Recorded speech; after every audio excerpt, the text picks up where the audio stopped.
Berkata Imamul Haddad radhiyallahu ta'ala anhu wa ardhah wa nafa'ana bi'ulumihi fid dharaini amin. Bismillahirrahmanirrahim. Wa qala alaihi salatu wassalam, dan bersabda baginda kita Nabi besar Muhammad sallallahu alaihi wasallam, man lazimal istighfar, siapa yang banyak atau siapa yang terus menerus memohon ampun pada Allah Subhanahu wa taala, siapa yang terus menerus membaca istighfar, ja'alallahu lahu min kulli hammin faraja wa min kulli dhikin makhraja wa razaqahu min haitsu la yahtasib. Siapa yang banyak istighfarnya, siapa yang menetapi istighfar, terus-terusan memohon ampun pada Allah Subhanahu wa taala, Allah akan jadikan setiap kesulitannya ada kemudahan dan setiap kesempitannya ada kelapangan, dan Allah akan beri dia rizki dari arah yang tidak dia sangka-sangka. Wa qala alaihi salatu wassalam, dan Nabi Muhammad sallallahu alaihi wasallam juga mengatakan, tuba liman wajada fi sahifatihi istighfaran katsira. Beruntung orang yang mendapati di dalam buku catatan amal perbuatannya ada banyak istighfar. Jadi di sini menceritakan, mengatakan bahwa orang tuh kalau banyak istighfarnya itu nanti setiap susahnya ada kemudahannya gitu. Enggak mungkin biarkan kesulitannya tidak disusul dengan kemudahan. Setiap susahnya pasti ada mudahnya. Sebab orang kalau banyak istighfarnya itu bisa diikutkan sebagai orang yang bertakwa. Kata Allah Subhanahu wa taala, orang yang bertakwa man yattaqillaha yaj'al lahu makhraja wa yarzuqhu min haitsu la yahtasib. Wa man yatawakkal 'ala Allahi fahuwa hasbuh. Innallaha balighu amrih qad ja'ala Allah likulli syai'in qadra. Siapa yang bertakwa kepada Allah Subhanahu wa taala, Allah akan berikan setiap kesulitannya ada kemudahan, setiap kesempitannya ada kelapangan, dan akan Allah beri rezeki dari arah yang tidak dia sangka-sangka. Karena gini, orang tuh kan kalau yang disayang sama Allah, orang yang takwa, itu pasti itu Allah tuh yang namanya hidup memang pasti dikasih kesusahan teman-teman, udah pasti. Tapi kan nggak semua orang abisnya susah itu ketemu gampang, ketemu mudah, nggak selalu. Karena ada kesusahan-kesusahan yang menjadi ujian, ada juga kesusahan-kesusahan yang emang Allah kasih sebagai sebuah bentuk hukuman. Makanya kalau kamu lihat, saya kok hidup susah terus ya, ketemu sini susah, habis itu saya ambil pilihan ini susah, habis itu susah lagi, habis susah lagi. Nah itu bisa jadi kesusahan kamu tuh bukan ujian, tapi sebuah hukuman. Kenapa hukuman? Karena kamu salah milih jalan. Kita nih kalau nyasar, saudara sekalian, kalau nyasar kita tandai dengan kok jadi gelap, kok jadi ruwet, kok jadi susah. Saat itu kamu tahu bahwa wah ini salah nih jalannya nih, kan begitu ya? Kamu kok jalan nih ngikutin map kadang-kadang tuh kan, kadang-kadang inian nih aplikasi nih bawa kita kemana-kemana, tahu-tahu lo jalannya sempit bener ini. Pokoknya kalau udah ketemu kamu jalannya menyempit, jalannya susah, jalannya nggak bisa lewatin, kamu tahu bahwa kamu sudah salah jalan. Nah kalau kayak begitu kan, mestinya kayak gimana? Nah kamu ambil jalan yang benar, balik kepada jalan yang benar. Kalau kamu ketemu jalan yang benar, mau awalnya susah, terus lama-lama kan ketemu yang oh iya nih udah lewat nih jalan susahnya, ada longgarnya gitu, ada mudahnya. Nah itu berarti yang kemarin-kemarin saat lagi susah, itu artinya kamu sedang berada dalam ujian berupa kesusahan. Kan begitu? Nah kalau ada orang habis susah, nempuh lagi jalan lebih susah lagi, ngambil lagi jalan lebih susah lagi, terus dia bilang kok saya susah terus ini ya. Bisa jadi kamu itu salah kamu adalah bahwa kamu tidak mengambil keputusan-keputusan yang baik. sehingga akhirnya salah-salah terus-terusan. Kau udah salah-salah terus-terusan, bisa jadi saat kesusahan kamu tidak sedang berada dalam ujian, melainkan kamu sedang berada dalam hukuman. Misalnya, ini kayak dari tadi, ini Ustazah ngomong apa sih? Nih saya kasih contoh. Saya kasih contoh teman-teman. Pacaran.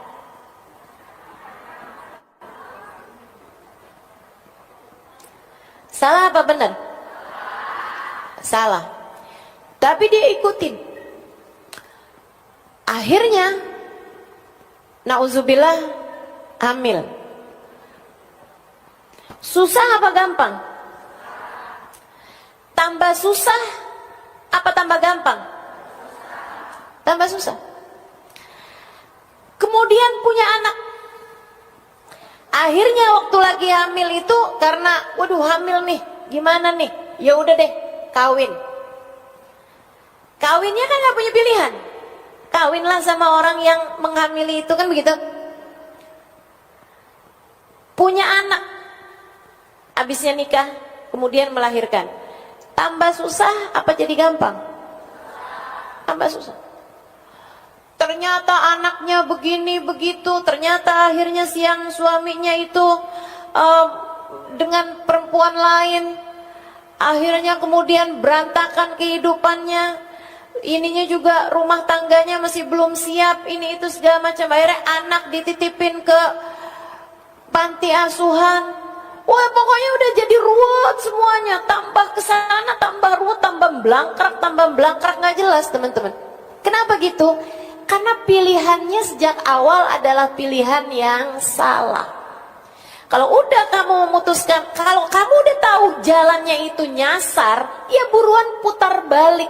Putar balik itulah namanya taubat. Di saat putar balik nih, kamu nih nyari-nyari jalan yang baik sambilan kamu yang nyesel, ya ampun, kayak gitu ya Allah, mudah-mudahan keburu nih masih nih. Itu namanya istighfar. Ibarat hidup tuh kayak lagi melakukan perjalanan kehidupan tuh kayak gitu. Makanya kenapa orang-orang yang kayak kita ini yang banyak bikin salahnya emang pantas banget untuk banyak minta ampunnya sama Allah Subhanahu wa taala. Kayak gitu. Suami memilih atau suami sedang terfitnah naksir sama perempuan lain. Itu susah apa gampang? Widih langsung langsung mau curhat. Suami lagi senang atau lagi terfitnah hatinya sehingga suka sama perempuan lain yang tentu saja tidak halal bagi dia. Kan begitu? Kamu susah hatinya karena hal tersebut. Kamu cemburu, kamu marah, kamu begini, kamu begitu. Ini nih kan ujian nih. Itu kayak lagi kalian berdua ini lagi pada mulai nyasar jalannya nih. Si suami nyasar jalannya, kamu juga lagi dibawa menuju ke jalan yang salah. Teman-teman sekalian, nah ini kamu bisa memutuskan untuk yang, oh kamu mau nyasar aja, ya udah kamu aja. Saya mah enggak. Ada perempuan-perempuan berkelas yang kayak begitu. Tapi enggak banyak, enggak sedikit juga yang mikirnya kayak gini. Oh, jadi begitu caranya. Oke. Emang kamu aja yang bisa selingkuh? Saya juga. Saya juga masih cukup laku kok. Mendadak langsung jilbabnya nggak tahu kemana, nyangkut kayaknya nih si jilbabnya. Abis itu kemudian mulai pakai pakaiannya yang terbuka. Nah ini kan namanya kan salah, nyasar, ikutan nyasar juga. Akhirnya kemudian beneran ada yang senang sama dia, ketemu sama laki-laki yang dia merasa bahwa ini adalah cara saya untuk balas dendam. Balas dendam sama siapa? Teman-teman sekalian, suamimu sedang terfitnah, suamimu sedang nyasar jalannya. Masa kamu ngiri sama orang yang jalannya nyasar? Emang dia aja yang bisa nyasar jalannya, saya juga. Masa gitu? Terus habis gitu, kamu pun juga ikut menempuh jalan yang salah juga. Kemudian tambah banyak salahnya, suamimu terjebak dalam perzinaan, kamunya juga iya. Kemudian kehidupan kayak begitu, di saat ketemu nih, ketemunya cuma sama setan-setannya nih. Suami sama istri kalau udah kayak begitu tuh, itu setannya luar biasa banget. Kenal kan sama setannya, namanya siapa?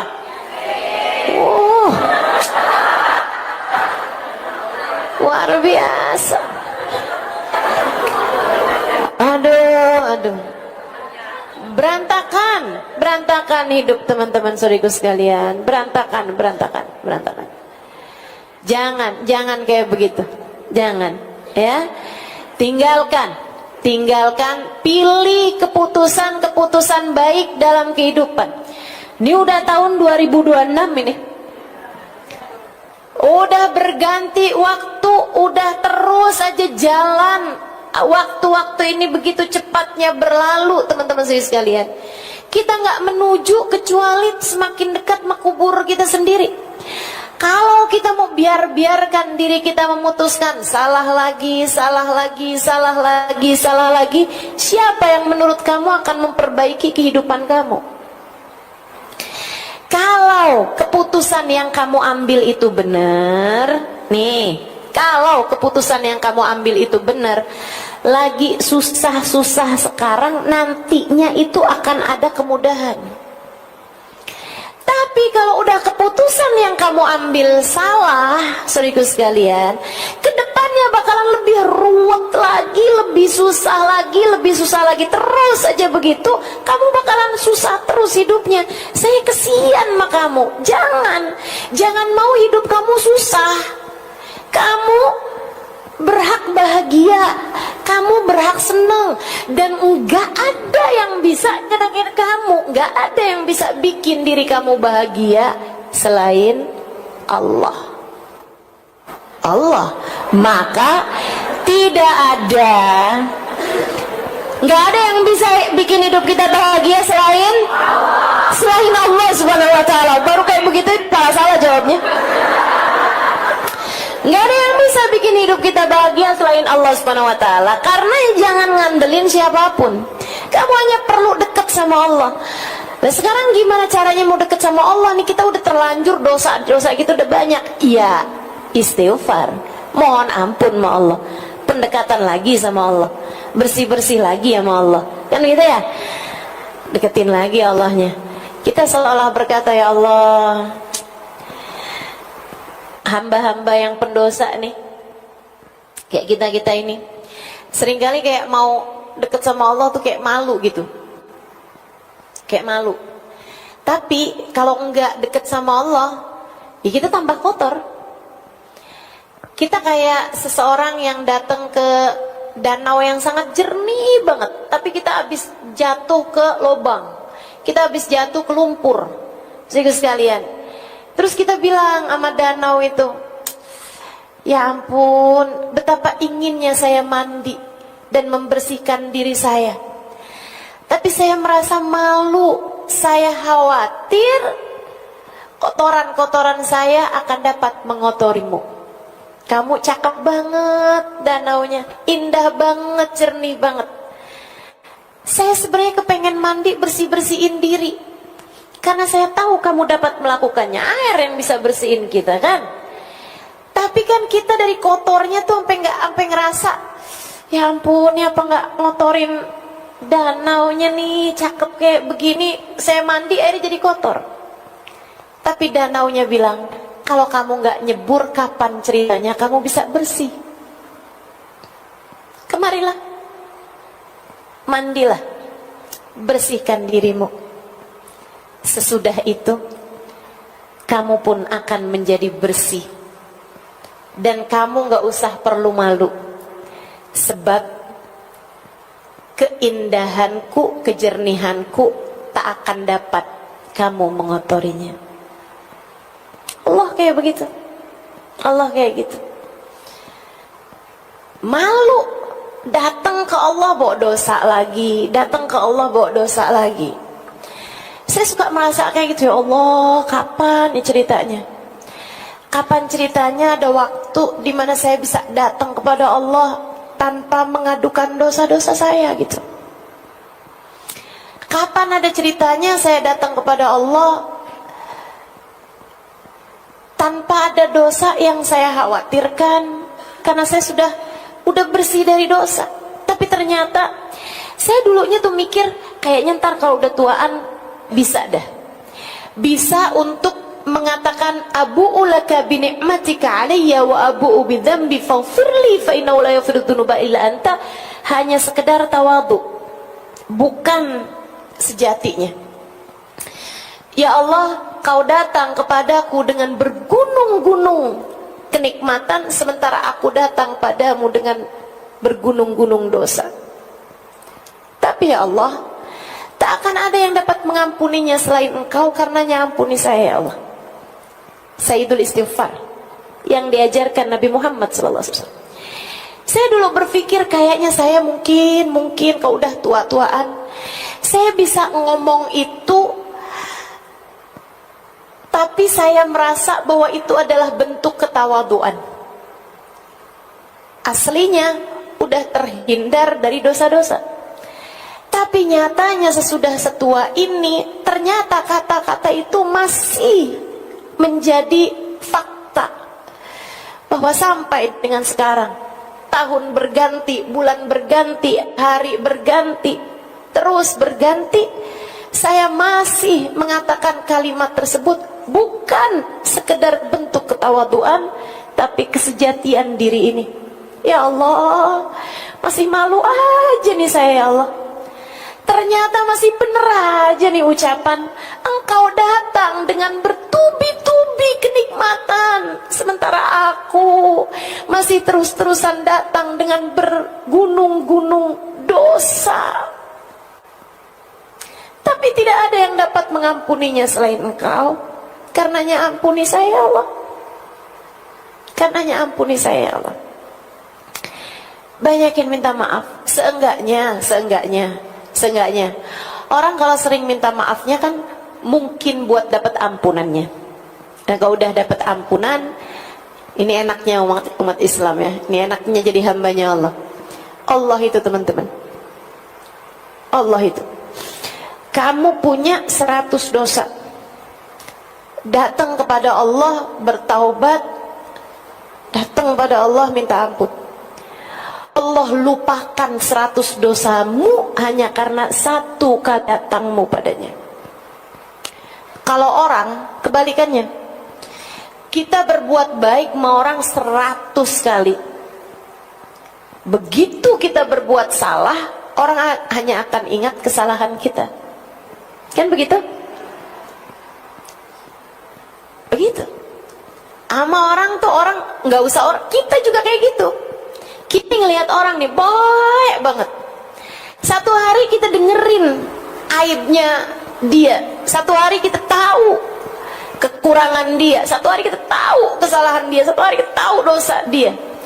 Itu 100 kebaikan dia kayak hilang aja gitu, kehapus sama satu dosa yang dia perbuat tersebut. Bukan begitu? Ibu-ibu kok lihat suaminya kan kayak gitu, kebaikan dia sepanjang tahun kayak hilang hanya karena satu kesalahan yang dia perbuat, kan begitu? Manusia kayak begitu teman-teman saya sekalian. Maka betapa indahnya datang pada Allah Subhanahu wa taala. Betapa indahnya istighfar yang kita lakukan. Betapa pantasnya kita untuk minta ampun sama Allah Subhanahu wa taala. Pantas banget. Orang kayak kita ini nggak ada yang lebih pantas bagi kita selain minta ampun. Salahnya banyak, betul. Dosanya banyak, betul. Aibnya banyak, betul. Hatinya belum benar-benar juga, betul.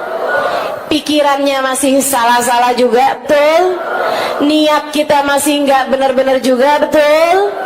Cara jaga hati kita masih segini-gini juga, betul. Akhlak kita masih berantakan juga, betul.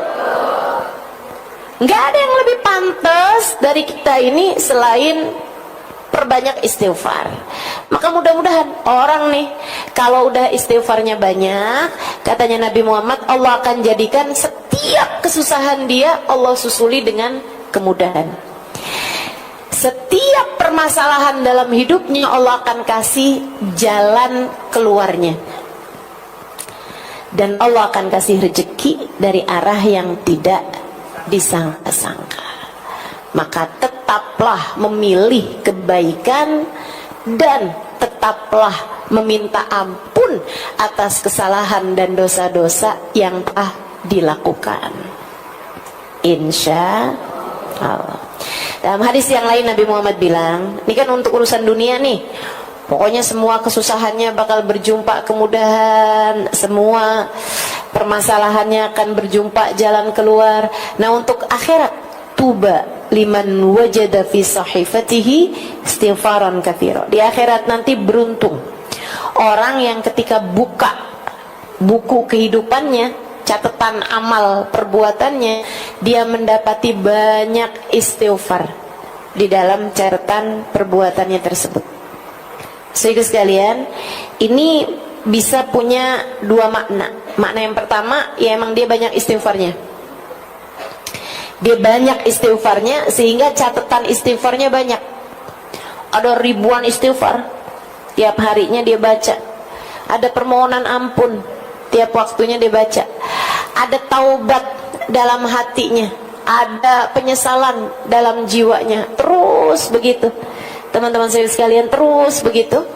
Dia ketika buka nih buku catatan amal perbuatannya, memang ada dosa, memang ada ibadah-ibadah yang kurang-kurang, tapi selagi istighfarnya banyak, Allah Subhanahu wa taala akan mengampuni dosa-dosanya dia dan akan menambal kekurangan-kekurangan dia dalam ibadah karena banyaknya istighfar yang telah dia lakukan. Oke, beruntung orang yang istighfarnya banyak.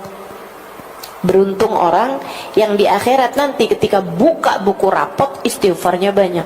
Itu makna yang pertama. Makna yang kedua, teman-teman, kamu pernah dengar nggak hadis gini? Innallaha kullu man fis samawati wa ma fil ard yastaghfir li muallimin nasil khair. Sesungguhnya yang ada di langit dan yang ada di bumi dari makhluknya Allah Subhanahu wa taala memohonkan ampun untuk orang yang selalu mengajak orang lain berbuat kebaikan, untuk para pengajar-pengajar kebaikan, untuk para ustadz, para ustazah, para ulama yang selalu mengajak orang kepada kebaikan. Allah akan jadikan yang ada di alam semesta beristighfar baginya, hatta hitan fil bahr, sampai kepada ikan di lautan. Tapi Allah nggak sebut ikannya itu dengan bahasa samak.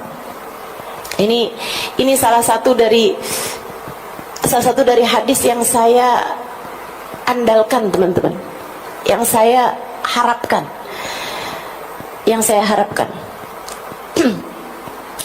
sesungguhnya Allah akan menjadikan sesungguhnya Allah menjadikan apa yang ada di langit dan di bumi dari makhluknya Allah beristighfar, memohonkan ampun untuk orang-orang yang selalu mengajak kepada kebaikan.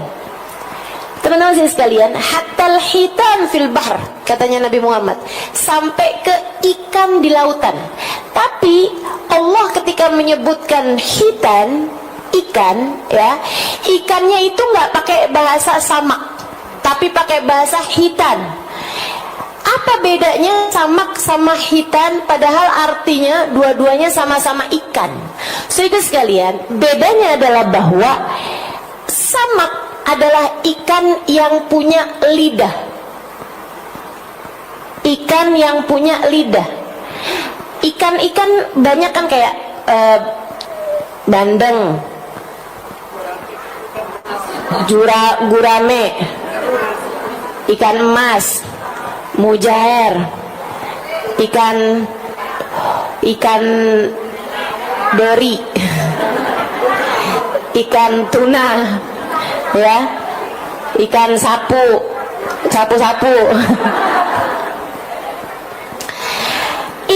ikan-ikan yang punya lidah. Pernah ketemu nggak lidahnya ikan? Pernah. Pernah nggak kamu lihat lidahnya teri? Pernah lihat nggak lidahnya teri? Nggak pernah kan? Itu teri bahasanya nggak sama, tapi hitan. Kamu pernah nggak lihat lidahnya cumi-cumi?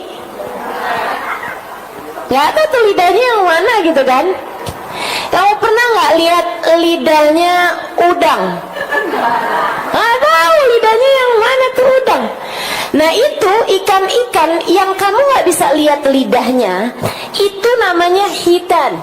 Nabi Muhammad nyebutin ampe ikan yang nggak punya lidah di lautan beristighfar buat orang yang mengajar kebaikan. Makanya tuh kalau keterima doakan keterima. Saya bakalan jadi orang yang dapetin dalam catatan amal ibadah saya istighfar yang banyak.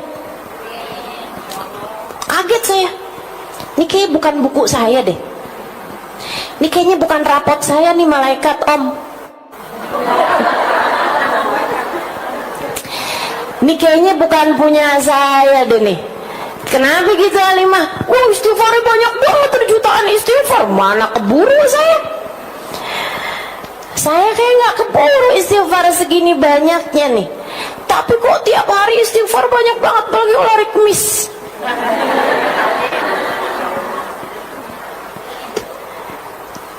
Kalau keterima. Amin. Allah menjadikan semua yang ada di langit dan di bumi beristighfar buat orang yang ngajakin kebaikan. Nah ibu-ibu jangan sampai nggak kebagian. Belajar buat ngajakin orang kepada kebaikan. Ustazah, saya nggak punya mic. Nggak harus pakai mic dong. Anak kamu ajakin kebaikan, suami kamu ajakin kebaikan, kakak adik kamu ajakin kebaikan, tetangga-tetangga, teman-teman, orang di sekeliling ajakin kepada kebaikan. La'an ahdaita rajulan ilal Islam ahabbu ilayya min humrin na'am. Kamu menjadi sebab hidayahnya seseorang. Satu aja. Lebih aku sukai, kata Nabi Muhammad, daripada kamu menghadiahi aku rampasan perang berupa kuda-kuda perang berwarna kemerahan. Saudaraku sekalian, paling mahal tuh kuda perang berwarna kemerahan. Emang ada Ustazah kuda warnanya merah? Enggak, hitam. Warnanya hitam, tapi kuda-kuda perang yang mahal itu hitamnya hitam pekat, sampai kalau lagi kena cahaya matahari kelihatan tembaga warnanya, kayak marun-marun gitu. Warna kudanya. Itu namanya humrin na'am, teman-teman sekalian. Kuda perang berwarna merah. Harganya miliaran kalau di uang sekarang, uang kita di Indonesia ini ya, harganya tuh miliaran. Lebih mahal daripada Mercy. Mahal tuh. Lebih mahal daripada Al-Fatihah. Lebih mahal. Kuda-kuda perang yang warnanya merah. Nabi Muhammad SAW mengatakan, la an ahdaita rajulan ilal Islam ahabbu ilayya min humrin na'am. Kata Nabi, daripada kamu ngasih hadiah kuda perang berwarna merah, artinya daripada kamu melakukan sesuatu kayak bersedekah, ibarat katanya menghadiahkan sedekahnya itu buat Nabi Muhammad seharga miliaran rupiah gitu ya, misalnya gitu, kamu lebih nyenengin aku, kata Nabi Muhammad, jadi sebab hidayahnya seseorang. Jadi sebab hidayah seseorang tuh nggak harus memasukkan orang ke dalam agama Islam, enggak. Saudara kamu asalnya nggak sholat jadi sholat. Kakak kamu asalnya durhaka sama suami jadi istri solehah dengan ajakan kamu. Orang di sekeliling kamu yang asalnya buka-buka aurat kemudian menjadi menutup auratnya, kamu jadi sebab hidayahnya seseorang, itu yang akan menjadi Nabi Muhammad ridho, seneng, cinta sama kamu. Begitu teman-teman. Dan itu kalau kamu memang meniatkan bahwa semua yang kamu lakukan ngajakin orang pada kebaikan, itu bisa termasuk di antara kelompok orang, dan kamu melaksanakan niat tersebut ya, bisa masuk dalam kelompok orang yang Allah akan menjadikan yang di langit dan di bumi beristighfar untukmu. Seukuran dengan mengajarnya, sama seukuran dengan keikhlasan dia dalam mengajar, teman-teman sekalian, seukuran dengan keikhlasan dia di dalam memberikan pelajaran-pelajaran kebaikan. Mudah-mudahan Allah jadikan kita sungguh-sungguh mendapati dalam catatan amal ibadah kita ada banyak istighfar. Amin. Wa hasbuka fi fadlil istighfar wa manafi'ihi wa fawaidihi qauluhu ta'ala wa ma kana Allahu mu'adzibahum wa hum yastaghfirun. Dan Allah Subhanahu wa taala tidak akan mengazab satu kaum selagi mereka beristighfar. Ayatnya itu diawali dengan wa ma kana Allahu liya'adzibahum wa anta fihim wa ma kana Allahu mu'adzibahum wa hum yastaghfirun. Kata Allah Subhanahu wa taala, wa ma kana Allahu mu'adzibahum wa anta fihim. Kami tidak akan mengadab satu kaum. Allah tidak akan menurunkan azab kepada satu kaum selagi engkau wahai Nabi Muhammad berada di antara mereka.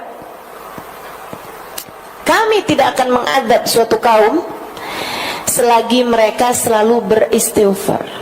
Waktu Nabi Muhammad meninggal dunia, ada banyak para sahabat menangisi ayat ini. Ada banyak para sahabat menangisi ayat ini. Mereka bilang, ya Allah, kita sekarang sudah kehilangan satu sebab terangkatnya azab, yaitu baginda Nabi Muhammad SAW. Kita harus menguatkan yang satu lagi, yaitu istighfar. Itu sebabnya wali-walinya Allah SWT, terutama di zaman-zaman akhir, mereka itu teman-teman saudaraku sekalian lebih memilih untuk diangkatnya azab dari umat dibandingkan dengan tampaknya karomah-karomah mereka. Mereka daripada kelihatan kekeramatannya, bisa ini bisa itu, mereka lebih memilih gak usah ya Allah, gak usah kau perlihatkan keramat kami kepada orang-orang, jadikanlah kemuliaan kami adalah terangkatnya azab kepada umat ini ya Allah. Sehingga sekalian yang saya muliakan, waktu Nabi Muhammad ada di atas muka bumi ini, muka bumi ini dari barat ke timurnya aman dari segala azab. Gak pernah ada ceritanya, gak pernah ada ceritanya turun azab semasa Nabi Muhammad ada di bumi. Kata guru saya Sayyidil Habib Umar bin Hafid, li ajlil ain qurratil Madinah, li ajlil ain qurratil Madinah. Hanya agar menenangkan hati seseorang, Allah mengangkat azab dari seluruh kota. Hanya agar tenang hati, tenang sepasang mata, hanya agar damai sepasang mata, Allah Subhanahu wa taala mengangkat azab dari seluruh penjuru bumi. Hanya agar hati Nabi Muhammad tenang, Allah Subhanahu wa taala mengangkat azab dari seluruh juru bumi. Semasa hidupnya baginda kita Nabi besar Muhammad sallallahu alaihi wa alihi wasallam. Saudara sekalian, Sayyidah Aisyah meriwayatkan, Nabi Muhammad tuh kalau udah mendung nih, ya. Nabi kalau udah mendung kayak gini nih teman-teman, Nabi akan duduk di atas sejadahnya. Beliau beristighfar. Beliau berdoa sampai hujan air turun, atau sampai mendungnya hilang. Ketika ditanya, kenapa ya Rasulullah? Nabi Muhammad menjawab, aku khawatir Allah murka kemudian menurunkan hujan api di atas kita. Aku khawatir Allah murka kemudian menurunkan hujan api di atas kita. Baginda kita Nabi besar Muhammad, wa maka Allahu mu'adzibahum wa anta fihim. Allah bilang, kami tidak akan menurunkan azab kepada siapapun wahai Nabi Muhammad selagi kamu ada di atas muka bumi. Keberadaan Nabi jagain bumi, teman-teman. Sampai wafatnya Nabi Muhammad sallallahu alaihi wasallam, zamannya Sayyidina Umar bin Sayyidina Abu Bakar As-Siddiq, bumi damai, tenang, nggak pernah ada apa-apa. Sampai di masa kekhalifahan Sayyidina Umar bin Al-Khattab alaihi ridwanullah, satu waktu terjadi gempa. Terjadi gempa di kota Madinah. Sayyidina Umar keluar bawa pecut. Bawa pecut. Kemudian dia hentakkan, dia pukulkan pecut tersebut, cambuk, dibawa cambuk, dipukulkan cambuk itu ke atas bumi. Kemudian beliau bilang, ala a'dil fawqaka ya ardallah, ala a'dil fawqaka ya ardallah, bukankah aku telah adil di atasmu ini wahai buminya Allah? Bukankah saya telah adil di atasmu ini wahai bumi Allah? Langsung tenang, gempanya berhenti dan tidak pernah terjadi gempa lagi semasa hidupnya Sayyidina Umar bin Al-Khattab alaihi ridwanullah. Hamba-hamba tercinta di sisi Allah SWT mengangkat bala dari umat. Saudara sekalian, termasuk juga kamu kalau dicinta sama Allah, kamu bisa mengangkat bala sekurangnya dari diri kamu, atau bahkan sekurangnya dari orang-orang di sekeliling kamu. Makanya kalau ada orang-orang di sekeliling kamu masih belum benar, masih kena bala, masih ada hal-hal yang yang maksudnya masih ada kayak bencana apa segala macam di dalam kehidupan kamu, itu cara Allah juga memperingatkan bahwa kamu belum segitunya tercinta di sisinya. Belum segitunya tercinta di sisinya. Sehingga sekalian, saya pernah ceritakan sama kamu orang perempuan, saya nggak tahu teman-teman masih ingat apa nggak ingat. Enaknya cerita sama ibu-ibu kan kayak gitu. Dulu nggak tahu, habis itu diceritain terus lupa.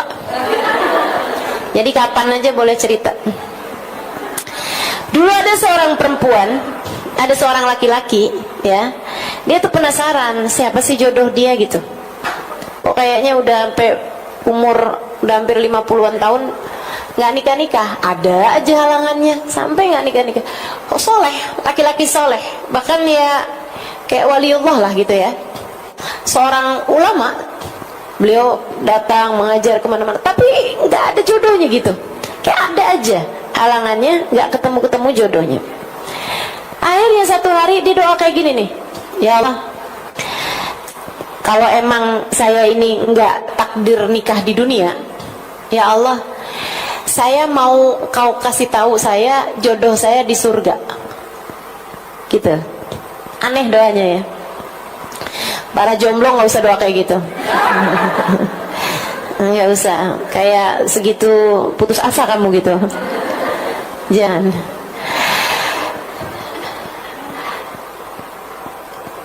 Malam-malam hari dia mimpi diberitahu ini adalah istri kamu di surga gitu.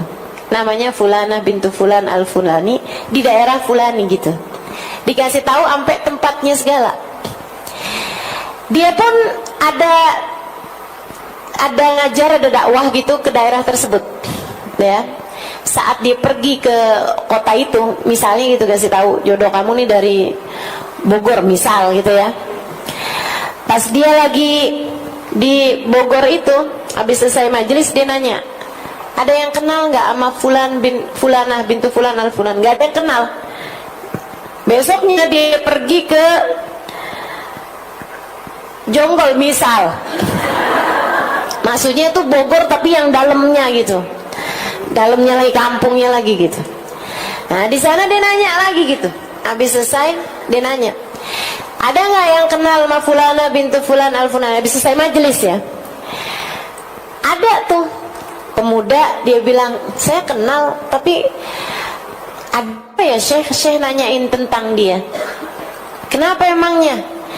Itu Syekh seorang perempuan penggembala kambing, tinggal di lereng gunung, lereng bukit, nggak punya tetangga, nggak punya apa-apa.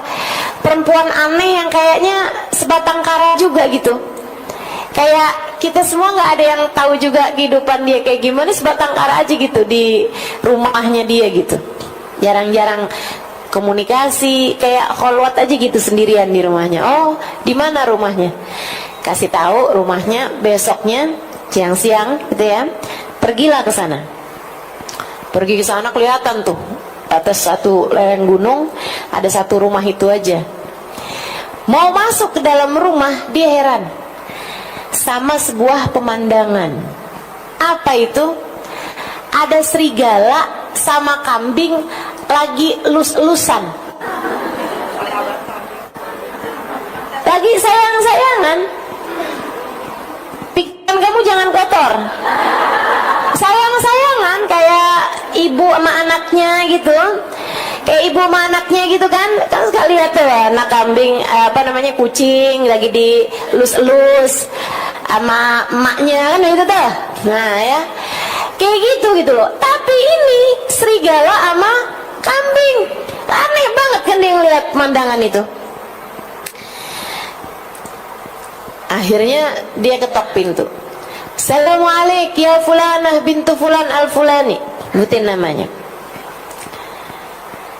Gak ada jawaban. Assalamualaikum ya Fulanah bintu Fulan al Fulani, gak ada jawaban juga. 3 kali. Assalamualaikum warahmatullahi wabarakatuh ya Fulanah bintu Fulan al Fulani. Dalam nyaut suara perempuan. Waalaikumsalam warahmatullahi wabarakatuh ya Fulan bin Fulan al Fulani. Tahu juga dia. Yang datang siapa dia tahu.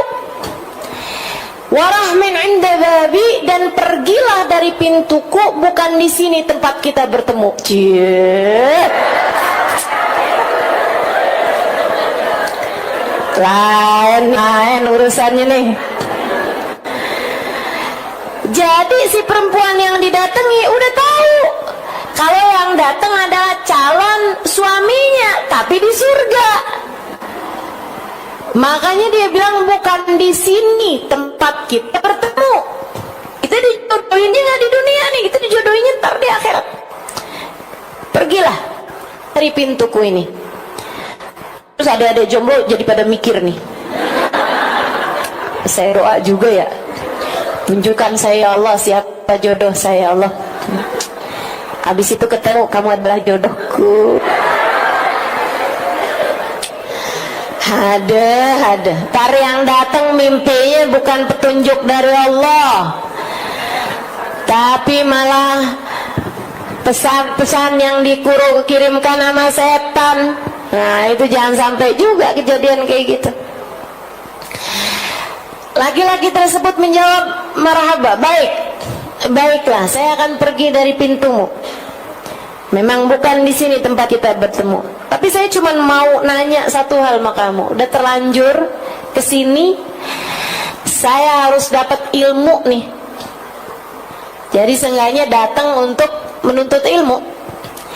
Dia bilang, kalau boleh saya tahu, saya dapetin ada serigala saling sayang sama kambing.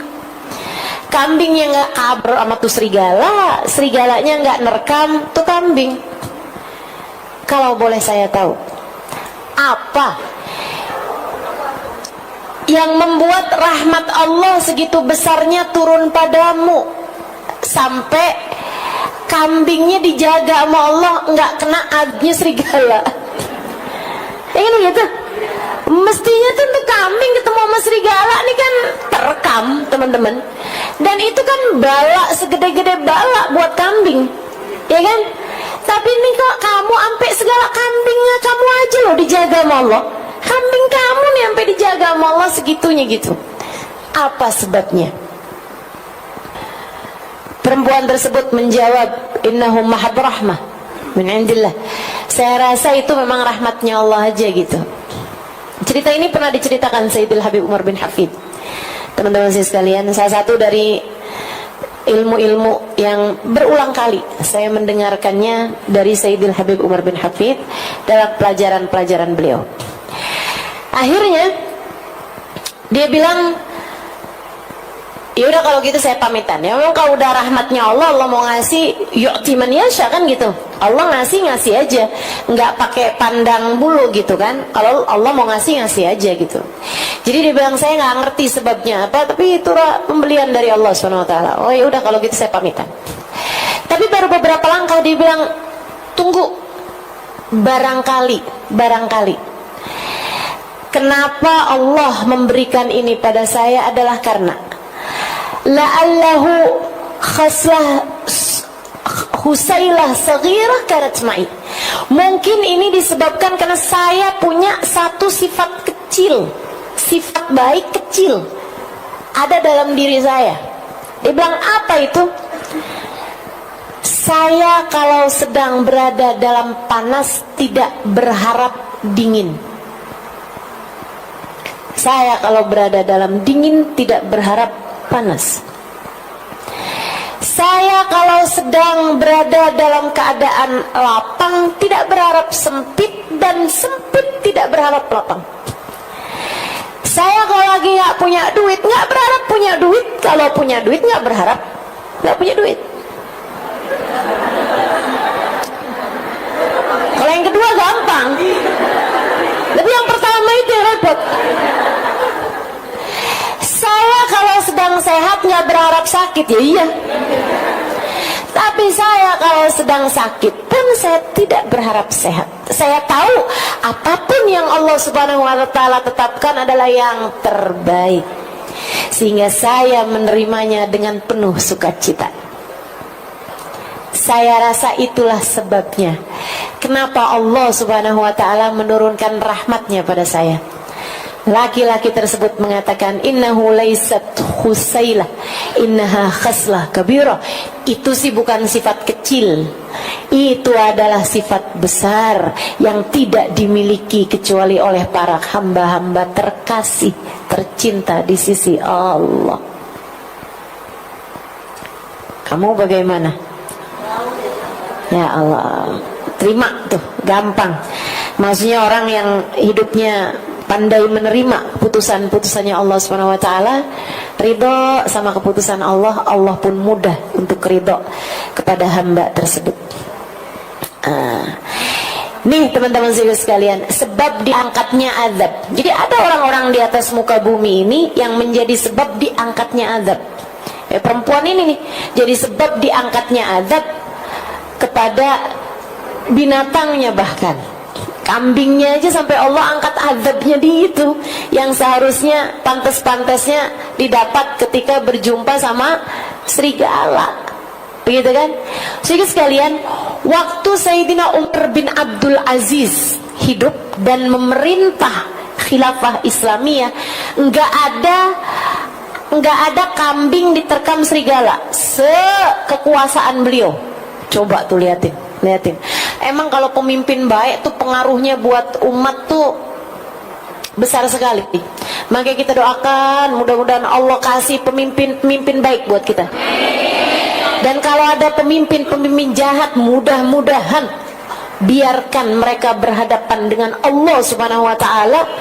Biarkan Allah Subhanahu wa Ta'ala yang menyingkirkannya dari kita tanpa repot-repot usaha kita untuk menyingkirkannya. Amin. Amin ya rabbal alamin.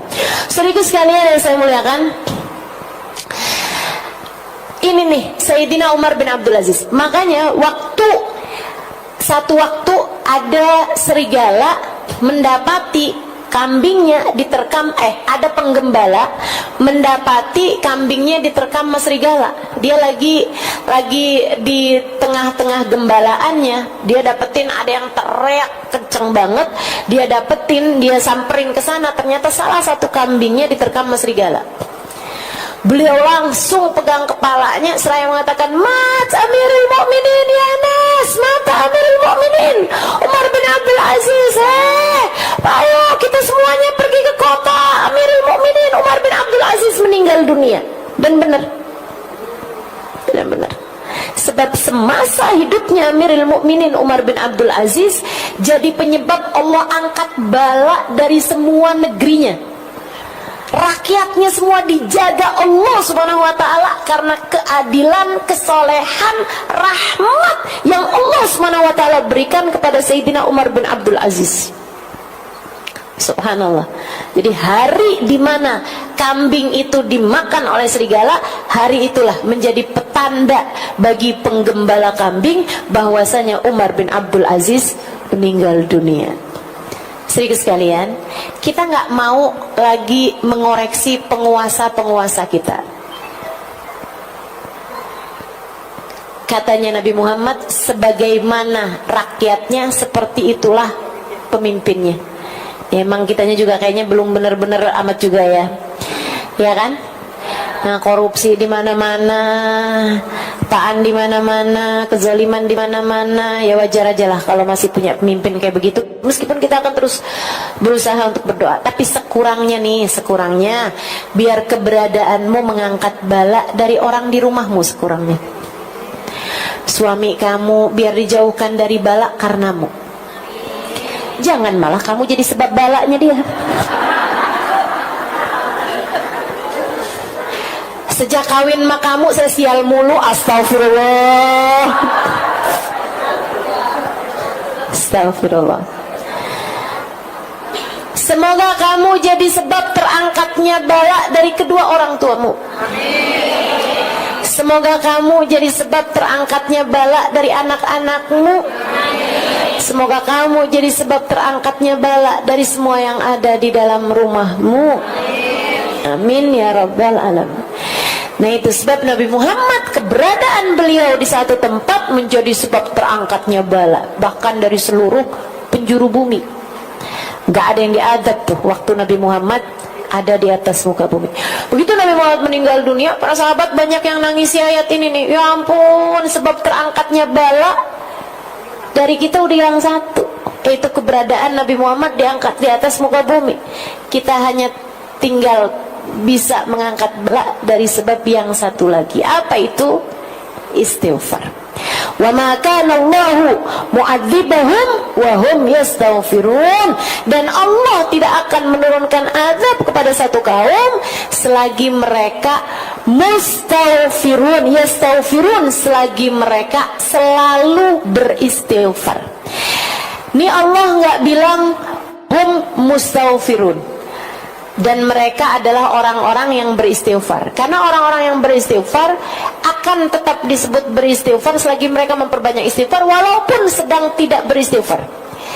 Atau Allah juga nggak bilang wahum istighfaru dan mereka telah memperbanyak istighfar, enggak. Tapi Allah bilang wahum yastaghfirun. Nah, ini fi'il mudhari'. Ini agak repot ya saya neranginnya.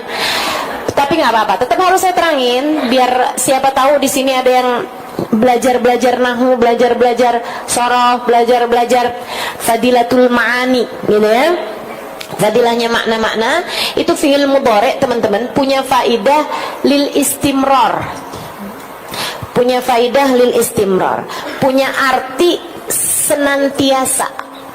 Makanya Allah ketika menceritakan bahwa Allah bersolawat kepada Nabi Muhammad nggak pakai fi'il madhi. Allah nggak bilang Allah, sungguhnya Allah dan segenap malaikatnya telah bersolawat, nggak gitu, tapi pakainya innallaha wa malaikatahu yusalluna 'alan nabi. Yusallun pakai fi'il mudhari', punya faedah sedang, senantiasa, dan selalu.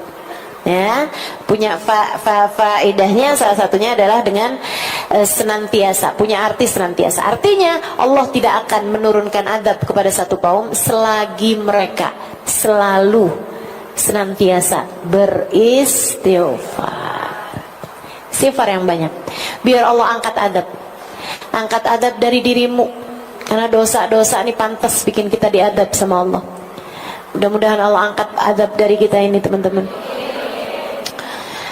Biar Allah angkat azab dari rumah tanggamu.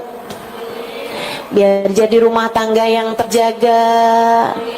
Nah, itu mesti banyak istighfarnya, mesti banyak istighfarnya. Apalagi kita nih di bulan ini ya, bulan Rajab emang bulannya istighfar, teman-teman. Ini alhamdulillah walaupun tanpa rencana, tapi memang Allah SWT jadikan kita bahas urusan istighfar pada bulannya istighfar. Itu kayak Allah lagi mau bilang gitu, kurang apa nih? Kurang apa? Kalau enggak istighfarnya kamu perbanyak juga, mau nungguin apa lagi? Diajarin buat memperbanyak istighfar pada bulannya istighfar. Mudah-mudahan Allah anugerahkan pada kita kemampuan untuk mengamalkannya, hidayah dan taufik untuk dapat mengamalkannya, insyaallah. Amin ya rabbal. Wa qala ta'ala mukhbiran an nabihi Nuh alaihi salam.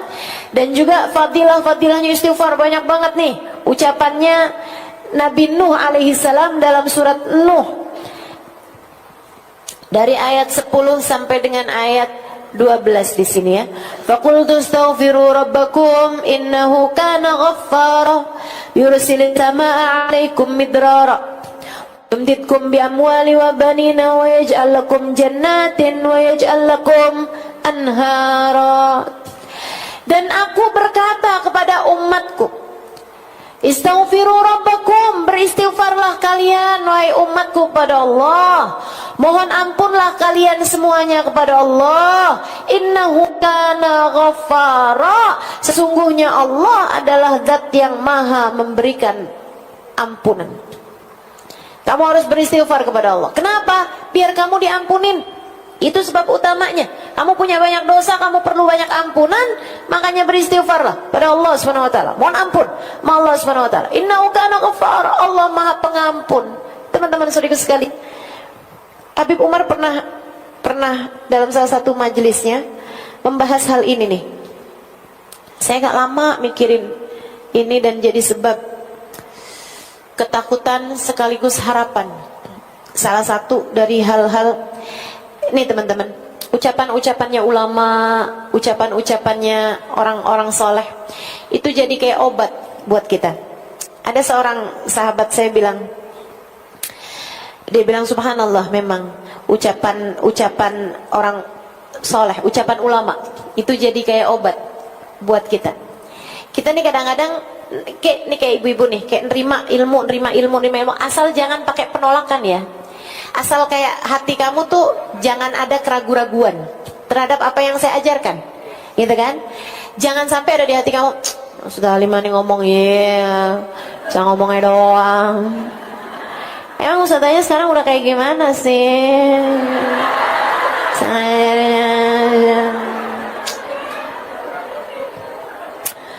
Sebenarnya ya ilmu saya sama ilmunya Ustadzah Halimah tuh 11-12. Saya disuruh baca kitab gundul gitu kayak bisa lah. Ya kayak bedanya cuman kayak dia bisa lebih mudah meyakinkan orang aja sih sebenarnya. Jangan ada perasaan-perasaan kayak begitu sama orang yang mengajarkan kepadamu kebaikan. Jangan punya perasaan kayak yang diulang-ulang mulu, ceritanya itu mulu. Ini ya Ustadzah Halimah cerita yang ini nih kayak udah ke 579 lah. Hati-hati, jangan ya. Tapi selagi kamu mendengarkannya dengan rasa menerima ilmu tersebut, kayak yang iya ya ampun, mudah-mudahan ya, gitu ya. Walaupun kamu ngerasa kayak yang ketika datang hari-hari itu, duh saya ini udah banyak ngaji tapi kok kayak gini-gini mulu ya. Kayak kamu ngerasa nggak ada manfaatnya gitu. Kayak kamu ngerasa ilmu yang sudah didapat selama ini tuh kayak nggak banyak mengubah kamu gitu. Kok saya kayak gini-gini terus ya, padahal saya ngaji loh, padahal saya dengerin kajian loh, padahal saya hadir di majelis loh. Teman-teman serius sekalian, kamu nggak tahu aja, itu tuh yang kamu dengarkan asal kamu dengerin. Asal kamu dengerin, kamu simak, kamu berniat untuk mengamalkan, ucapan-ucapan itu tuh mengendap. Mengendap dalam pikiran, mengendap di memori kamu. Ada tuh yang nanti akan keluar di saat kamu memerlukannya. Kayak pas lagi ngadepin suami kamu kesel banget, kamu kayak kepengen ngomong macem-macem, pengen marah, kepengen ini, kepengen itu, langsung keluar tuh ucapan saya tuh. Suami yang pegang kunci surga, yang benar mas suaminya, jangan sampai kunci surga kamu dia telan. Betul? Pasti itu. Di saat kamu lagi kepengen beli apa-apa kan, tapi duit kamu nggak ada gitu kan, di saat kayak ambisi banget gitu, pasti terngiang tuh ucapan saya. Sesedikit apapun uangmu cukup untuk membiayai hidupmu. Sebanyak apapun uangmu gak bakal cukup membiayai. Kalau kepengen hidupnya tenang, damai, jangan banyak. Iya kan? Yakin tuh saya, pas kamu lagi scroll Shopee, tanggal-tanggal ganjil kayak hari ini. Ya Allah, ya Allah. Obat, teman-teman serius sekalian. Ucapan-ucapan ulama obat. Maksudnya ucapan-ucapan yang tentu, saya mungkin bukan ulama amat ya. Ubaru.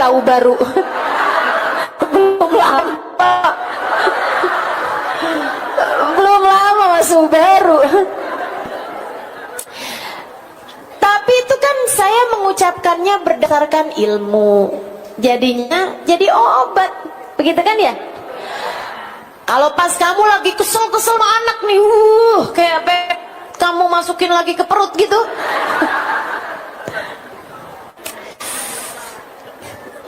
Rasanya kayak udah marah banget, kesel banget gitu. Tiba-tiba terlintas tuh ucapan, anakmu bukan milikmu, anakmu miliknya Allah. Kalau kamu berbuat jahat sama dia, yang punya bakalan marah sama kamu. Kan gitu? Nah, tuh ingat-ingat ucapan-ucapan. Serius sekalian yang saya muliakan. Jadi obat buat kita sekalian nih. Jadi obat buat kita sekalian. Serius sekalian saya muliakan. Termasuk saya gitu juga tuh. Ucapan guru-guru saya, ucapan para ulama-ulama, jadi obat buat kita sekaliannya gitu. Buat saya, buat ngingetin.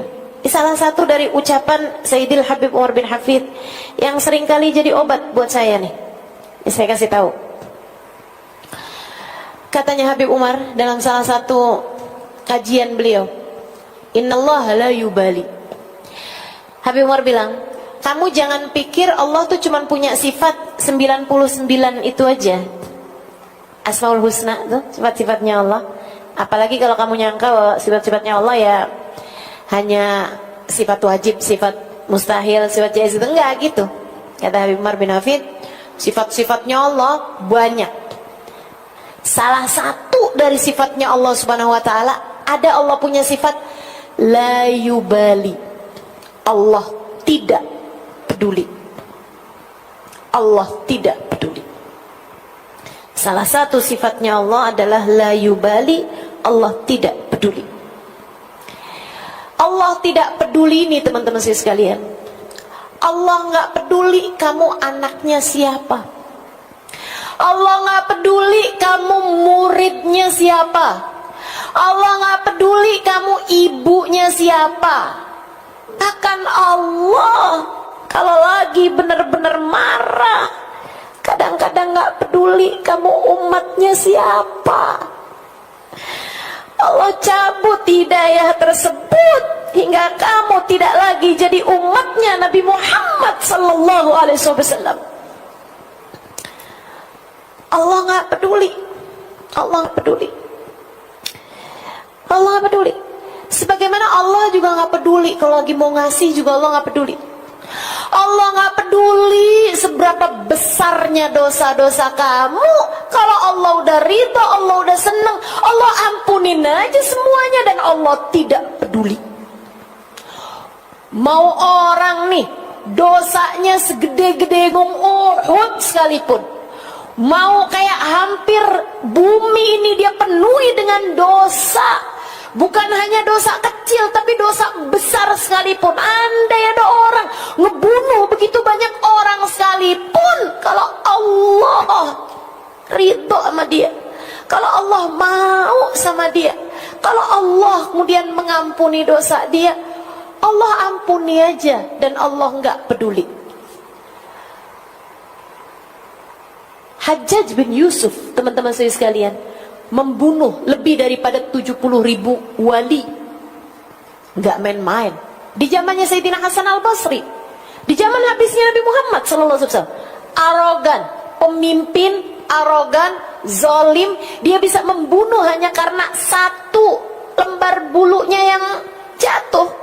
Kayak nggak ada sebab apa-apa dia mau bunuh-bunuh aja gitu. Hajjaj bin Yusuf. Saudaraku sekalian saya muliakan, tapi kita nggak bisa menghukumi Hajjaj bin Yusuf sebagai ahli neraka atau bakalan kayak apa di dalam nerakanya, kita nggak pernah tahu. Kenapa gitu?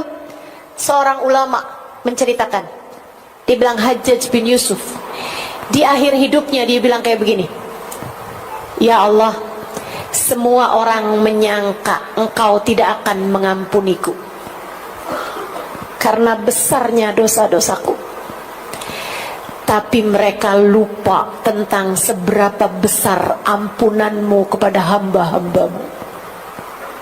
Ya Allah, dan aku tidak pernah lupa itu, dan aku tidak pernah lupa itu. Aku tetap, ya Allah, aku tetap punya keyakinan bahwa seperti apapun besarnya dosa-dosaku, Engkau begitu mudah memaafkanku, maka ampunilah aku ya Allah. Dan itu jadi ucapan terakhirnya Hajjaj bin Yusuf sebelum meninggalnya. Kita nggak tahu apa akhirnya keputusan Allah SWT buat Hajjaj bin Yusuf. Tapi teman-teman saudaraku sekalian, ini ngajarin kepada kita bahwa andai pun Hajjaj bin Yusuf dosa nyampe udah kayak begitu, kalau Allah SWT mau mengampuni, yang lain bisa apa? Yang lain bisa apa? Andai dosa kita udah kayak dosanya Hajjaj bin Yusuf sekalipun gitu, dan alhamdulillah kita kan nggak pernah bunuh orang seenggaknya. Paling nyamuk yang kita bunuh, ya kan? Ya nggak bunuh orang kita. Kita nggak ngerjain dosa kayak apa gedenya gitu kan? Teman-teman sekalian, asalkan kamu sungguh-sungguh minta kepada Allah SWT ampunan, mungkin banget dosa kamu itu diampuni sama Allah SWT, mungkin banget. Maka jangan pernah putus asa dengan seberapapun besarnya dosamu. Dek, kak, nak, bu, nek, semua aja, siapapun kamu yang mendengarkan ucapan saya, jangan pernah putus asa dari besarnya dosa-dosamu. Allah kalau mau ngasih kamu ampunan, Allah tidak peduli. Allah kalau mau ngampunin, Allah nggak peduli. Tapi juga jangan main-main sama Allah, karena sekecil apapun dosamu, sesedikit apapun dosamu, kalau Allah mau perhitungkan, Allah tidak peduli. Kalau Allah mau perhitungan sama satu dosa saja cukup untuk membuatmu tergelincir kaki saat melewati jembatan Siratul Mustaqim suatu hari nanti. Dan Allah tidak peduli. Allah tidak peduli. Allah nggak peduli. Ya Allah, ya Allah. Allah nggak peduli seberapa banyak kita ngaji. Allah nggak peduli seberapa banyak ibadah yang sudah kita kerjakan. Kalau Allah murka aja. Tapi Allah juga nggak peduli seberapa besar dosa-dosa kita. Kalau Allah mau kesian sama kita, Allah mau rahmati kita, Allah mau sayangi kita, Allah juga nggak peduli. Mudah-mudahan ucapan Sayyidil Habib Umar ini sebagaimana bisa jadi obat buat saya kalau lagi datang ujub. Ya Allah, Allah nggak peduli loh. Seberapa besar kamu udah ngajar, seberapa banyak kamu udah pergi kemana-mana, kalau Allah nggak peduli, Allah nggak peduli aja. Jadi obat mudah-mudahan penyakit kita. Jadi obat juga kalau kita lagi kayak putus asa, orang kayak saya gitu, ngarepin begini, ngarepin begitu. Orang kayak kita dosanya banyak, tapi kita ngarepin ntar di akhirat ketemu sama Nabi Muhammad, kira ada nggak pantas gitu. Tapi kan Allah nggak peduli. Tapi Allah nggak peduli. Mudah-mudahan Allah tidak peduli kepada dosa-dosa kita, aib-aib kita, buruknya akhlak kita. Semoga Allah tetap berkenan untuk memberi kepada kita. Amin ya rabbal alamin. Astaghfiru rabbakum innahu kana ghaffara. Beristighfarlah kalian kepada Allah Tuhan kalian, sesungguhnya Allah Subhanahu wa taala Maha mengampuni dosa. Yursilis sama alaikum midrara. Allah bisa banget nurunin hujan dengan sangat deras di saat musim kemarau tiba. Kalau kalian lagi musim kemarau, kemudian lama nggak turun-turun hujan, ya Allah gimana nih Allah, gimana nih Allah? Astaghfirullah, minta ampun sama Allah Subhanahu wa taala biar Allah turunkan hujan. Nah, kayak kita juga, kita berharap bukan hujan air, hujan air udah banyak ya. Kita minta sama Allah Subhanahu wa taala hujan berkah, hujan rahmat, hujan ampunan, hujan hidayah, hujan hadiah-hadiah dari Allah Subhanahu wa taala. Semoga diturunkan kepada kita insyaallah sepanjang tahun ini insyaallah, penuh dengan fujaatil khair, penuh dengan hadiah-hadiah yang menyenangkan, penuh dengan kejutan-kejutan indah dari Allah Subhanahu wa taala buat kita sekalian insyaallah. Amin ya rabbal alamin. Yumditkum bi amwal. Allah karuniakan anak-anak, Allah karuniakan harta kepada kalian, Allah karuniakan anak-anak kepada kalian yang saleh-salehah. Wa ja'alakum jannat. Allah berikan kepada kalian jannatin, kebun-kebun, semuanya pada tumbuh buah-buahannya, tumbuh bunga-bungaannya yang indah. Wa yaj'alakum anhara. Allah alirkan sungai-sungai yang indah untuk kalian semuanya. Artinya kedamaian, keindahan bisa dengan mudah Allah Subhanahu wa taala berikan kepada kita selagi kita senantiasa memohon ampunan kepadanya. Insya Allah. Terus sering-sering minta ampun sama Allah Subhanahu wa taala. Sering-sering minta ampun sama Allah Subhanahu wa taala. Habis salat kita bilang astagfirullah, astagfirullah, astagfirullah. Dikit-dikit astagfirullah, ya Allah ampuni, ya Allah ampuni, ya Allah ampuni. Bangun tidur istighfar, mau tidur istighfar, dalam berbagai macam keadaan. Emang paling bagus banget tuh 3 hal itu. Katanya ini juga nih ucapan yang obat ini ya, Sayyidil Habib Zain bin Smith. Kata Habib Zain, orang zaman sekarang nih selamatnya dengan 3 hal. Orang zaman sekarang selamatnya dengan 3 hal. Apa tuh Bib? Sedekah fis sirri wal i'lan. Banyakin sedekah, baik sedekah yang rahasia ataupun sedekah yang terang-terangan ya. Banyakin sedekah. Itu sedekah ngangkatin bala, bisa jadi sebab keselamatan kita. Kemudian yang kedua, kathratul istighfar.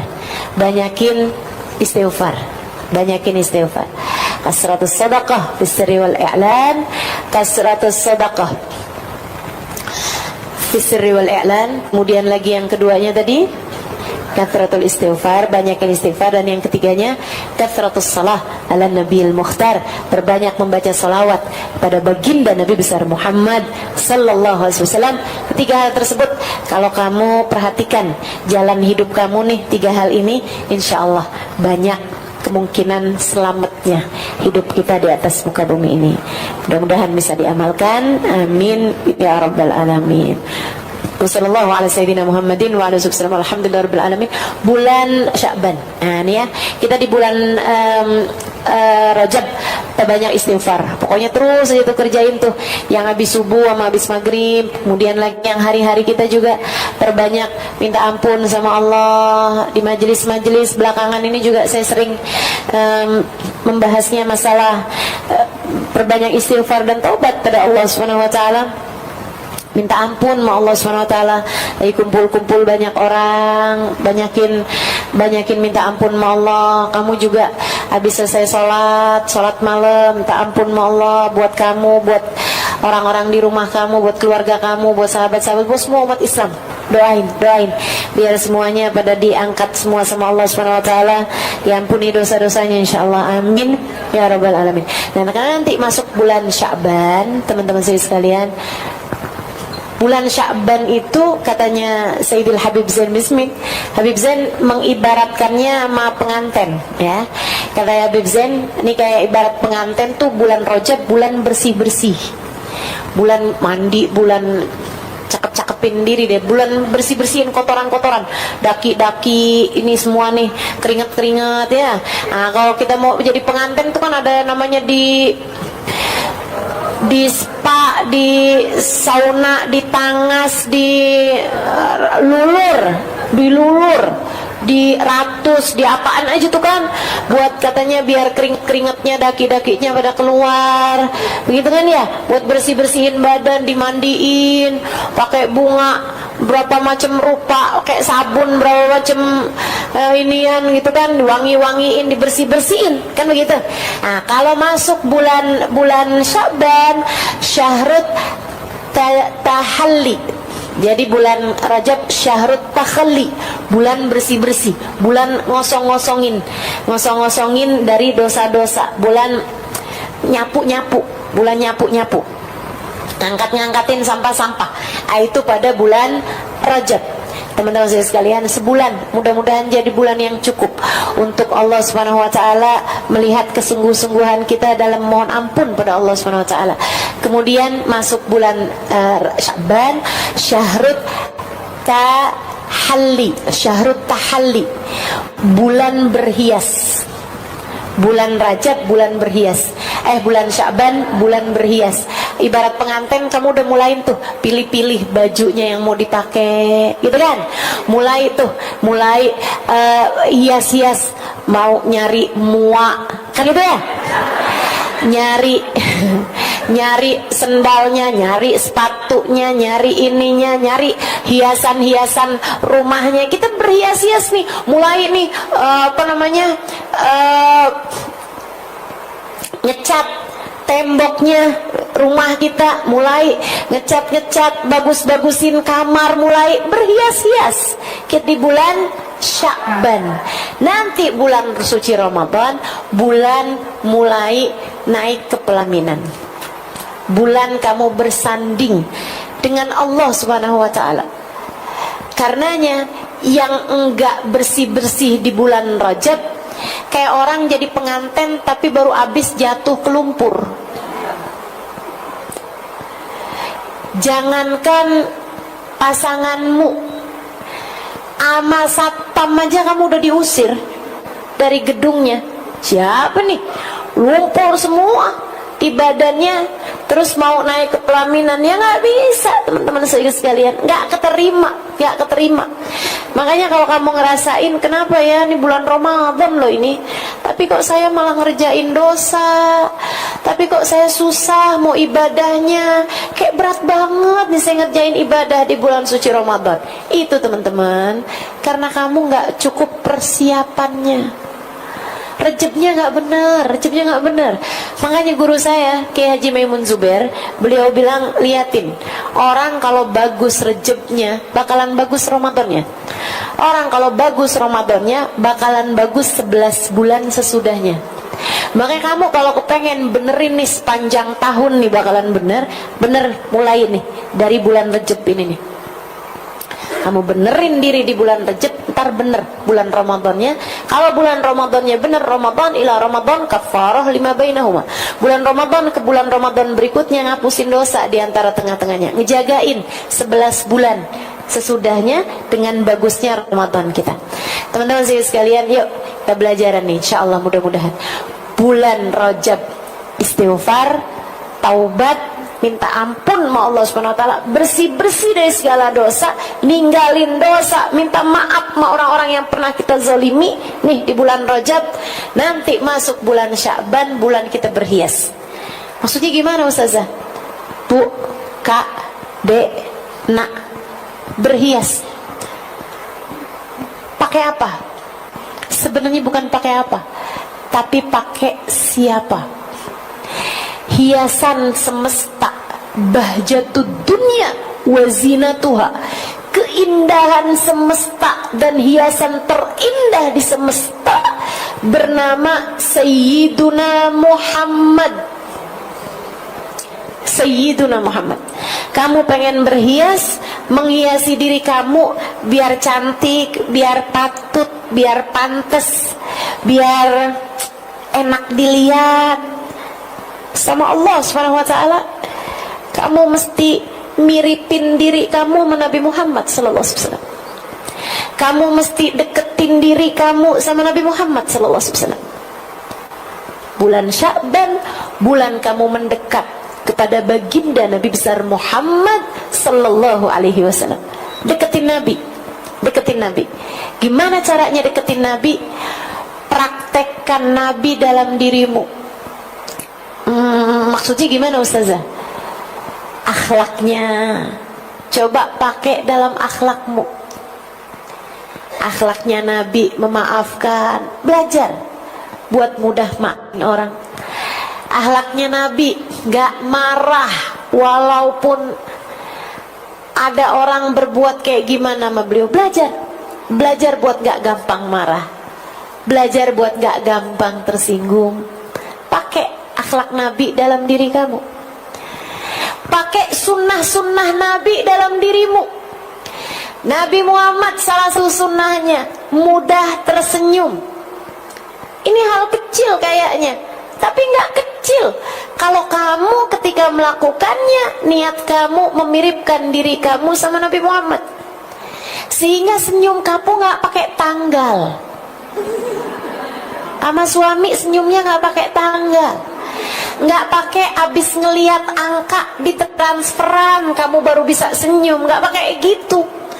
Karena senyum kamu nggak terkait sama yang itu, senyum kamu terkait sama baginda Nabi besar Muhammad sallallahu alaihi wasallam yang telah mensunahkan tersenyum kepada kita sekalian.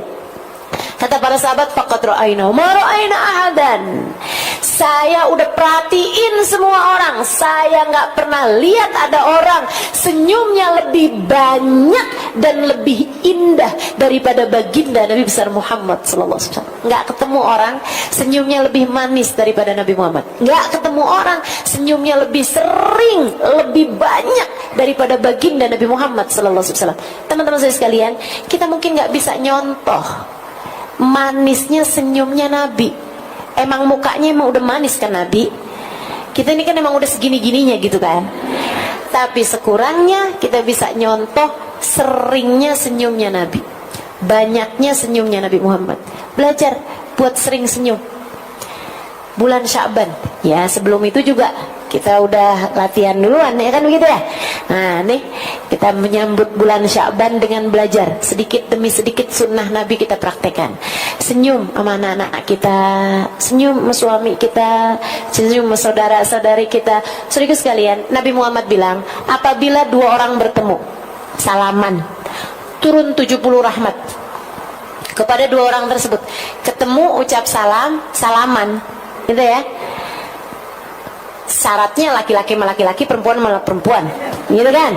Jangan kamu salah-salahkan inian saya ini ya, kajian saya. Itu teman-teman saudara sekalian, kata Nabi Muhammad turun 70 rahmat untuk keduanya. Sahabat nanya, baginya gimana tuh Rasul? Separoh-separoh? Kata Nabi enggak, 69 buat yang paling banyak senyum di antara keduanya. Jadi kamu kalau udah salaman sama orang, kamu udah senyum, dia nggak balas senyum, jangan sedih, kamu malah bersyukur. Alhamdulillah 69 rahmat, saya borong semuanya.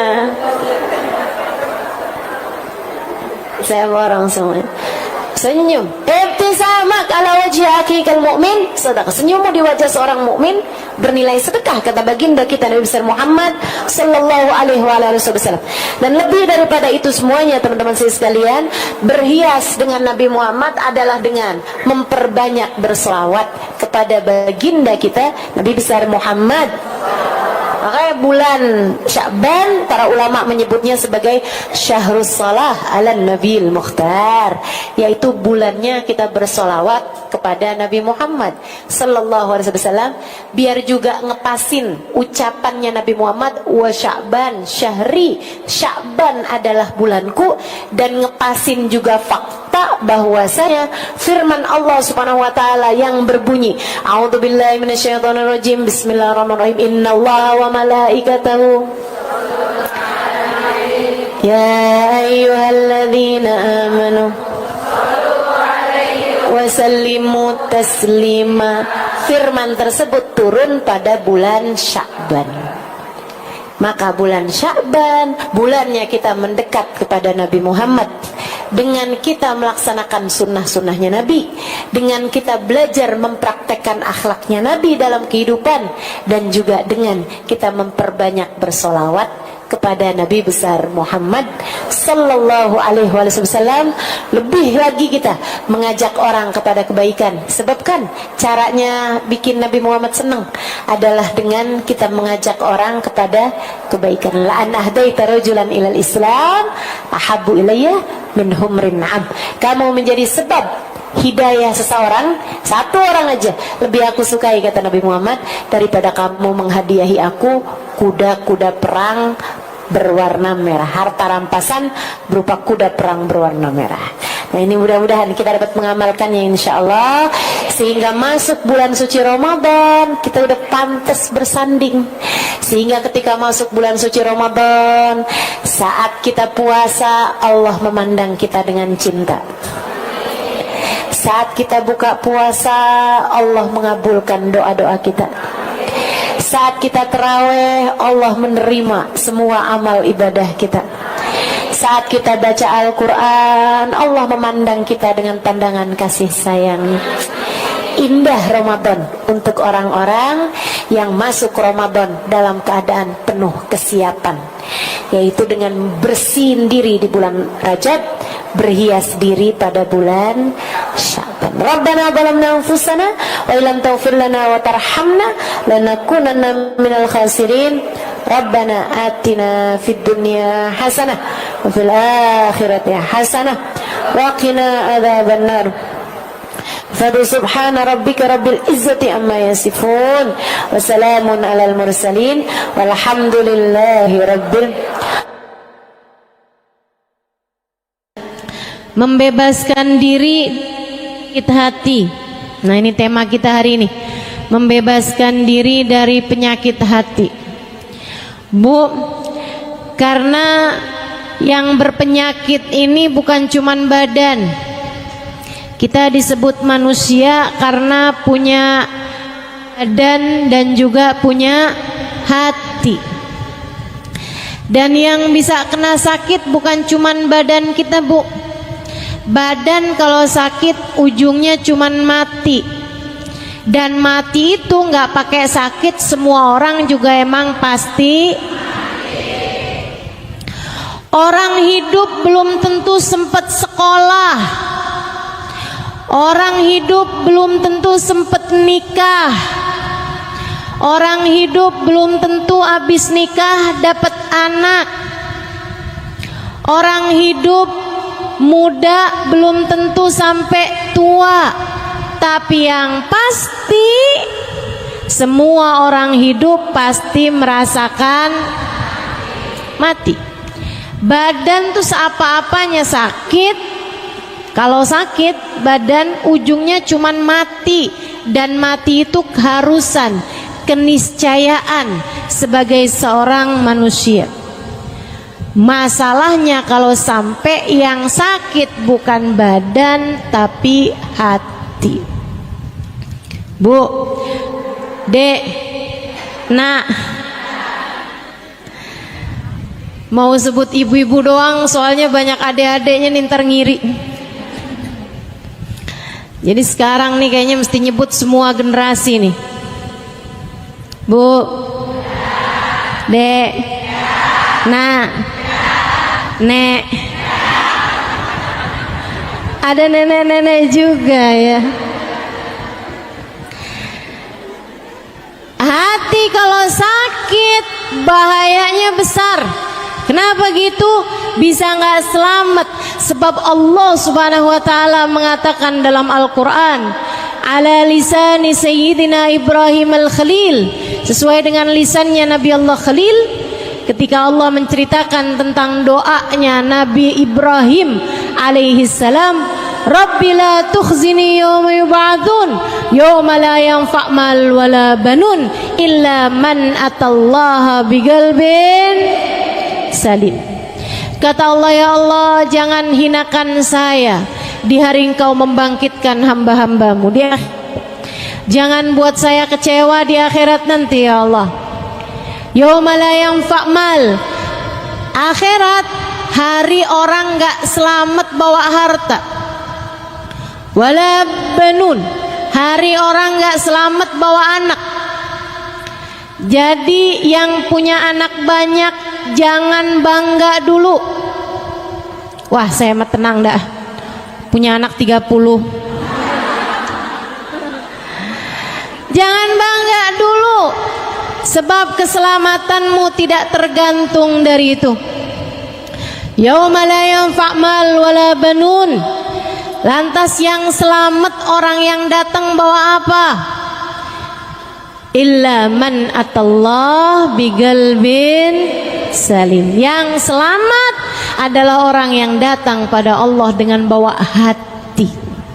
Hati yang selamat, hati yang bagus, hati yang pantas, hati yang bercahaya. Pemilik-pemilik hati yang bercahaya inilah yang kelak di hari akhirat akan hidup dalam keadaan nikmat. Kalau kamu kepengen hidupmu senang, kelak di hari akhirat nanti akan, kalau kamu pengen hidup kamu dari sejak di dunia dikaruniai kehidupan yang baik, kehidupan yang bahagia, kehidupan yang terarah, kehidupan yang solehah, pastikan kamu punya modalnya hati yang selamat. Selamat dari apa? Selamat dari kotoran-kotorannya. Selamat dari penyakit-penyakitnya. Selamat dari kegelapan-kegelapannya. Apa kotorannya hati? Kotorannya hati adalah dosa. Kata Nabi Muhammad alaihi salatu wassalam, idza adnabal abd nakat fi qalbihi nuqtah sauda fa in istaghfar wa taba musih wa illa. Kata Nabi Muhammad, seseorang apabila mengerjakan dosa maka tertorehlah di lantai hatinya, di ruang hatinya satu titik hitam. Kalau dia bertaubat, dia beristighfar, dia mohon ampun kembali kepada Allah, dihapus titik hitamnya. Kalau enggak, titik hitam terus ada. Bikin dosa lagi, titik hitam lagi. Bikin dosa lagi, titik hitam lagi, sampai hatinya penuh dengan kotoran-kotorannya hingga hatinya menjadi gelap, tak lagi bercahaya. Nanti kalau hati udah banyak kotoran-kotorannya, hatinya jadi berpenyakit. Penyakitnya hati apa aja? Banyak. Imamul Haddad dalam kitabnya menyebutkan penyakit-penyakit hati paling berbahaya. Kata beliau, salah satu dari penyakit hati paling berbahaya namanya kibir, kesombongan. Kesombongan ini merupakan penyakit hati yang sangat berbahaya. Lawannya sombong adalah tawadhu. Sombong merasa diri lebih baik daripada orang lain. Saya sih duduk di belakang, tapi nih ya, kalau orang tahu siapa saya, pasti saya bakal didudukin di depan.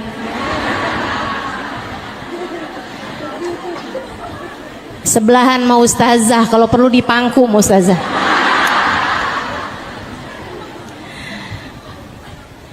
Nah ini nih, merasa diri lebih baik gitu. Ada orang yang duduk di depan tapi merasa dirinya tidak lebih baik daripada yang duduk di belakang. Nah itu mestinya emang kayak gitu.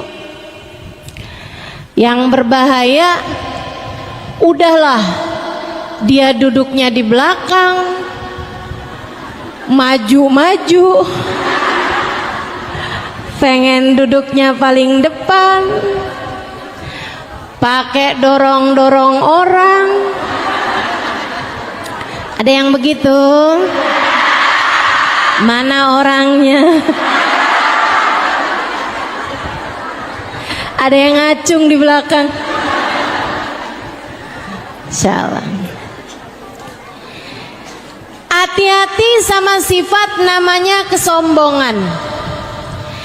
Kesombongan merasa diri lebih baik daripada orang lain. Ngelihat orang yang lebih tua, ya ampun tuh orang pasti dosanya udah banyak. Saya dong mudaan, dosa saya nggak segitu banyaknya dibandingkan dengan dia. Ngelihat yang masih muda, ya ampun dia mah sholatnya belum banyak, ibadahnya belum banyak. Saya dong udah berapa kali lewatin Ramadan.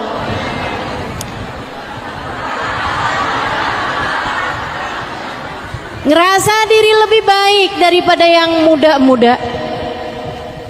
Apalagi kalau ditambah saya haji bukan cuman sekali, halo.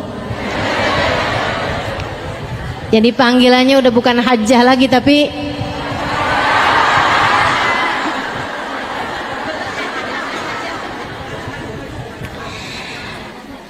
merasa diri lebih baik daripada orang lain, entah karena ibadah, entah karena ilmu, apalagi karena harta.